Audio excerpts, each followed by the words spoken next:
जय हिंद।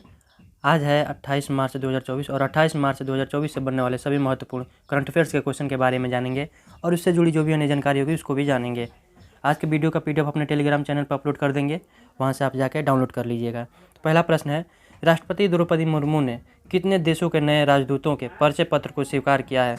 तो अभी नई दिल्ली में 5 देशों के नए राजदूत आए हुए हैं नई दिल्ली में। उन 5 देशों के नए राजदूतों का परिचय पत्र स्वीकार किया है।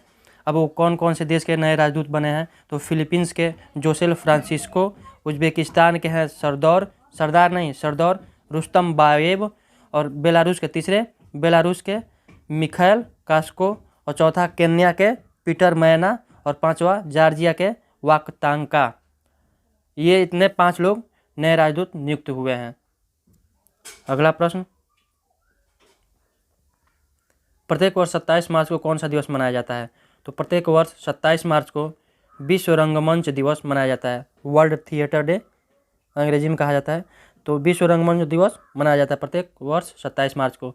ये एक दिन पीछे क्यों? क्योंकि आज तो 28 तारीख है, एक दिन पीछे क्यों बता रहे हैं? क्योंकि जिस दिन मनाया जाता है उस दिन का थीम आ जाता है। जैसे ये है तो 2024 में जो मनाया गया उसका थीम अभी तक ने विश्व रंगमंच दिवस ने ये थीम को जारी नहीं किया है। बाकी 2023 का तो थीम है, लेकिन 2024 में भी थीम जारी नहीं हुआ है। तो 2023 का थीम क्या था? रंगमंच और शांति की संस्कृति 2023 का था। 2024 में तो अभी आया नहीं है। अगला प्रश्न, कश्मीर की लड़कियों ने मतदान के लिए कौन सा पहल शुरू किया है? तो मतदान के लिए मेरा वोट मेरा गौरव, ऑप्शन सी है, मेरा वोट मेरा गौरव नाम की मतदान पहल शुरू की है लड़कियों ने। पूरे लड़कियों ने नहीं, कुछ लड़कियों ने शुरू किया है। अगला प्रश्न, चुनाव आयोग चुनाव के लिए कितने आईटी ऐपों का प्रयोग कर रहा है? तो अभी 27, ऑप्शन डी है, 27 ऐप हैं और कुछ साइटें भी हैं, उसका प्रयोग कर रहा है चुनाव आयोग। कि मतलब चुनाव जो भी मतदान हो रहा है सही तरीके से हो, कहीं पे कोई धांधली ना हो। अगला प्रश्न, हाइब्रिड माध्यम से आज सैन्य कमांडरों का सम्मेलन कहाँ होगा? तो नई दिल्ली में होगा। कहाँ पे होगा? नई दिल्ली में होगा। सैन्य कमांडर जो है air chief marshal V R. Chaudhari, ये वायुसेना के प्रमुख हैं, और जनरल मनोज पांडे ये थल सेना के प्रमुख हैं, एडमिरल आर हरिकुमार ये नौसेना के प्रमुख हैं। अच्छा, ये एयर चीफ मार्शल लगा है वायुसेना के लिए। तो ये जो प्रमुख होते हैं उनके लिए एयर चीफ, वायुसेना के लिए एयर चीफ मार्शल लगता है, थल सेना के लिए जनरल लगता है, और जल सेना के लिए एडमिरल लगता है। और ये जो होगा संबोधन, ये जो सम्मेलन होगा वो नई दिल्ली में होगा, और इसका संबोधन रक्षा मंत्री राजनाथ सिंह करेंगे।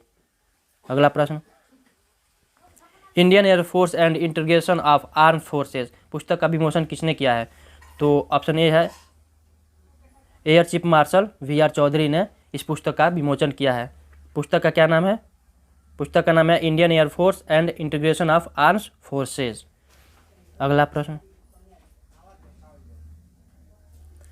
चुनाव की सूचना को कवरेज करने के लिए किसने वेबसाइट जारी की है? यहाँ पे मीडिया कर्मी छूट गया है। चुनाव की सूचना के लिए कवरेज करने वाले मीडिया कर्मियों के लिए किसने वेबसाइट जारी किया है? तो वेबसाइट जारी किया है पत्र सूचना ब्यूरो PIB ने एक वेबसाइट शुरू किया है। उस पर जो भी चुनाव का कवरेज कर रहे हैं जो मीडिया कर्मी, वो अपना जो भी जानकारी है इस पर डाटा डाल सकते हैं। अगला प्रश्न, मार्च महीने में विदेशी फंड आकर्षित करने के लिए एशिया का कौन सा देश सबसे आगे रहा है? तो जो भी विदेशी हैं वो, वैसे तो अपना देश भारत है, ऑप्शन डी है भारत। जो भी विदेशी हैं सबसे ज़्यादा फंडिंग के लिए आकर्षित किया है भारत ने, कि विदेशी जो भी आए भारत में अपना निवेश करें और फंड दें। अगला प्रश्न, किस देश के विदेश मंत्री आज भारत आए हुए हैं? अभी आएंगे, आए नहीं हुए हैं, अभी तो सुबह है, दोपहर तक आ जाएंगे। तो ये यूक्रेन के, किस देश के? यूक्रेन के रक्षा विदेश मंत्री आज भारत आएंगे। अगला प्रश्न, सतर्कता आयुक्त किसे नियुक्त किया गया है? तो सतर्कता आयुक्त AS राजीव को नियुक्त किया गया है। सतर्कता आयुक्त ऑप्शन ए है, AS राजीव को नियुक्त किया गया है। अगला प्रश्न, प्रसार भारती के लिए नए अध्यक्ष कौन बने हैं? प्रसार भारती के नए अध्यक्ष के लिए नहीं, प्रसार भारती के नए अध्यक्ष कौन बने हैं? तो ये बन गए हैं नवीन कुमार सहगल, प्रसार भारती के नए अध्यक्ष बन गए हैं। अगला प्रश्न, कौन भारतीय टेनिस खिलाड़ी पेरिस ओलंपिक के लिए क्वालिफाई हो गए हैं? तो रोहन बोपन्ना भी पेरिस में जो होगा ओलंपिक खेल होगा वहाँ के लिए क्वालिफाई होगा टेनिस में। ये अगर मियामी जो हो रहा है, मियामी टेनिस खेल जो हो रहा है, उसमें अगर जीत जाते हैं तो वो ये वर्ल्ड जो टेनिस रैंकिंग है उसमें 10वें स्थान पे आ जाएंगे। और पहले स्थान पे कौन है, 10वें स्थान पे तो आ जाएंगे। पहले स्थान पे कौन है, तो पहले स्थान पे सात्विक साईराज और चिराग, ये पहले स्थान पे है। और 10वें नंबर पे हैं पीवी सिंधु। तो आज के करंट अफेयर्स के कुछ क्वेश्चन थे जिसको याद रखिएगा। जय हिंद।